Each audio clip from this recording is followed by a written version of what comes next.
नमस्कार, मी Rajani frontline news Maharashtra या राष्ट्रीय यूट्यूब व पोर्टल चॅनेलमध्ये आपले सहर्ष स्वागत करत आहे.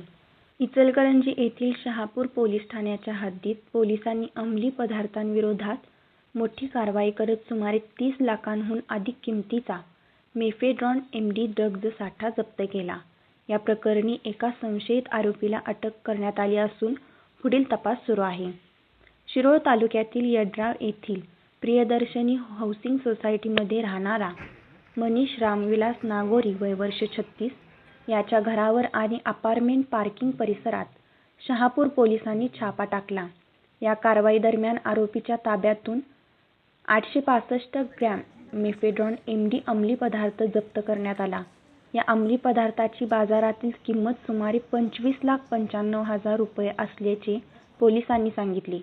याशिवाय आरोपीकडून 4 जिवंत काडतुसे, इलेक्ट्रॉनिक वजन काटा, प्लास्टिक पाऊच, DVR, दुचाकी आणि स्कॉर्पिओ 4 चाकी वाहन असा मुद्देमालही जप्त करण्यात आला. जप्त करण्यात आलेल्या सर्व मुद्देमालाची एकूण किंमत 30,22,750 रुपये इतकी असल्याची माहिती पोलिसांनी दिली. ही कारवाई जिल्हा पोलीस अधीक्षक योगेश कुमार गुप्ता, अप्पर पोलीस अधीक्षक अण्णासाहेब जाधव आणि उपविभागीय पोलीस अधिकारी विक्रांत गायकवाड यांच्या मार्गदर्शनाखाली करण्यात आली.